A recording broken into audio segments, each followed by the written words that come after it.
देखिए बच्चों, कक्षा 12 की क्लास में हम समाकलन पढ़ रहे थे। अब हम खंडशः समाकलन की बात करते हैं। देखिए, खंडशः समाकलन पढ़ने के लिए हमें दो फलनों के समाकलन का सूत्र आना चाहिए। अवकलन आपने कक्षा 11 में पढ़ा, कक्षा 12 में मैथ फर्स्ट में छठवां चैप्टर, पांचवां चैप्टर अवकलन पढ़ेंगे, छठवां चैप्टर अवकलन का अनुप्रयोग पढ़ेंगे। और यहाँ पर मैथ सेकंड का जो पहला चैप्टर है, यानी इंटर का 7वां चैप्टर है, वो समाकलन है, जिसकी 7.5 प्रश्नावली तक कंप्लीट हो गई है। 7.6 प्रश्नावली पढ़ने के लिए वहीं पर हमें खंडशः समाकलन पढ़ना होगा। तो इसके लिए कुछ चीजें समझ लेते हैं। अवकलन में हम स्वतंत्र थे, चाहे जिसको पहला फलन माने चाहे जिसको दूसरा फलन माने। लेकिन समाकलन में दो फलनों का चयन करने के लिए शब्द आइलेट, समाकलन में दो फलनों का चयन करने के लिए शब्द आइलेट का प्रयोग किया जाता है। यानी सबसे पहले देखते हैं, आई मतलब होता है इनवर्स, यानी प्रतिलोम त्रिकोणमिति फलन।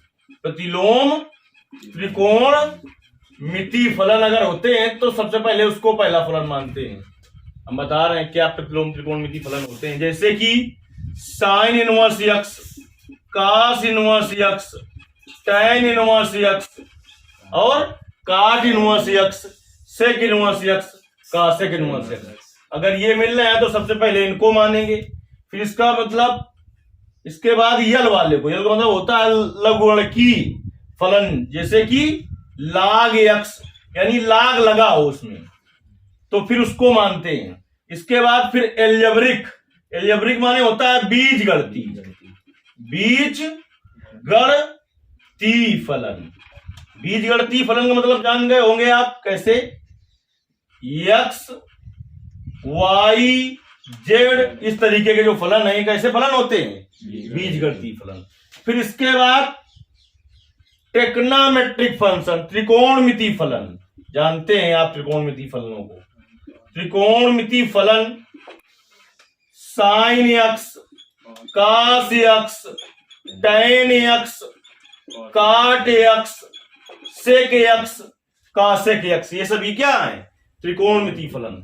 सबसे लास्ट में चर घातांकी फलन होते हैं। चर घातांकी फलन, इसमें आता है आपका e की पावर x, a की पावर x। बात समझ में आई?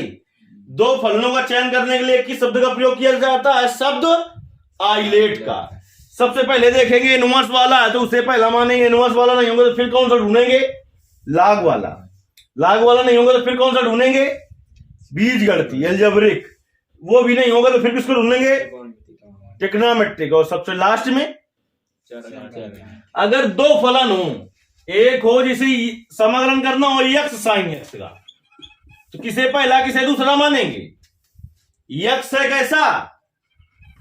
यक्स कैसा है? बीज गणती फलन, तो इसे मानेंगे पहला फलन और इसे दूसरा फलन मानेंगे। चाहे ऐसे भले लिखा हो कि साइन यक्स इंटू यक्स, पहले लिखने से पहला नहीं हो गया। ये शब्द आइलेट के द्वारा ढूंढा हमने।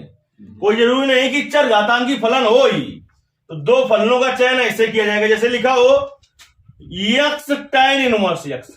अब इसमें पहले किसका पहला फलन किसको मानेंगे? टैन इनवर्स यक्स का, क्योंकि ये कैसा है? प्रतिलोम त्रिकोणमिति। ये कैसा है? बीज गणती, इसको मानेंगे दूसरा। ठीक, जैसे लिखा हो एक्स स्क्वायर ई की पावर एक्स। अब बताओ किसे पहला मानेंगे?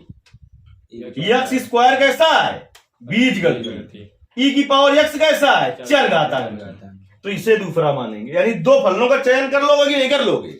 अब देखिए दो फलनों के समाकलन का सूत्र क्या होता है वो देख लेते हैं। दो फलनों के समाकलन का सूत्र होता क्या है वो देख लेते हैं। Integration f1x into f2x dx, ये हो गया पहला फलन, ये हो गया दूसरा फलन। दो फलनों के समाकलन का सूत्र होता है पहला फलन गुणते दूसरे का समाकलन माइनस इसी के आगे पहले का अवकलन, पहले का अवकलन गुणते दूसरे का समाकलन का होल समाकलन। फिर से सुन लीजिए, पहला फलन गुणते दूसरे का समाकलन। आप हिंदी में भी लिख सकते हैं, पहला फलन गुणते दूसरे का समाकलन माइनस, फिर कोष्ठ में पहले का अवकलन गुणते दूसरे का समाकलन का होल समाकलन। समझ गए? दो फलनों के समाकलन का सूत्र क्या होता है? पहला फलन गुणते दूसरे का समाकलन माइनस पहले का अवकलन गुणते दूसरे का समाकलन का होल समाकलन। तो इसमें इस पूरी प्रश्नावली में इस सूत्र का उपयोग होगा। किसका? दो फलनों के अवकलन का। लेकिन किसे पहला किसे दूसरा फलन मानेंगे, इसके लिए इस शब्द का प्रयोग करेंगे। किस शब्द का? आइलेट का। अब इसमें एक सूत्र और उपयोग होगा बस, इंटीग्रेशन ई की power x f x plus F dash x लिखा है डी एक्स, तो इसका समाकलन होता है ई की power x f x plus c. यानी देखिए, कोष्ठ के अंदर जो फलन लिखा है प्लस में उसी का अवकलन लिखा हो और बाहर लिखा हो ई की पावर एक्स, तो उसको हल करने की जरूरत नहीं, उसका सीधे आंसर क्या हो जाएगा? ई की पावर एक्स एफ एक्स, जो यानी एफ एक्स की जगह जो होगा। कहने का मतलब यह है कि अगर ऐसे लिखा हुआ है, कैसे? इंटीग्रेशन ई की पावर एक्स और यहां पर लिखा है tan x plus sec square x d x, तो बिना हल किए इसका आंसर लिख देंगे ई की power x tan x plus c, क्योंकि tan एक्स का अवकलन क्या होता है? Sec square x. F x के अवकलन को एफ डैश एक्स, एक बार और अवकलन करना पड़े तो एफ डबल डैश एक्स, एक बार और अवकलन करना पड़े तो एफ ट्रिपल डैश एक्स लिखते हैं। यानी ई की पावर एक्स बाहर लिखा हो, इस कोष्ठ के अंदर जो लिखा है उसी का अवकलन यहां पर लिखा है, तो समाकलन ई की पावर एक्स एफ एक्स सी होता है। एक ये सूत्र लगेगा और नहीं बाकी ये सूत्र लगेगा। इसको पहले नोट कर लीजिए।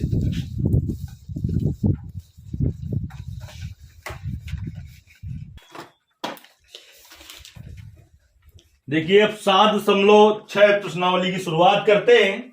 यदि कोई सवाल तुम्हें नहीं समझ में आ रहा है तो कमेंट के द्वारा बताना है।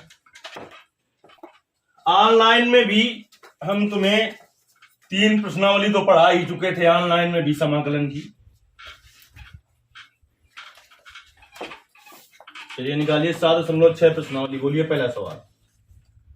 प्रश्नावली 7.6 का पहला सवाल हमने कहा था, समाकलन करना हो आपको तो कई बराबर मानोगे? आई बराबर मानते हैं समाकलन। तो माना आई बराबर इंटीग्रेशन, बोलो क्या है? X into sine x, x into sine x. अब देखिए, दो फलनों के समाकलन का सूत्र लगाएंगे। किसका?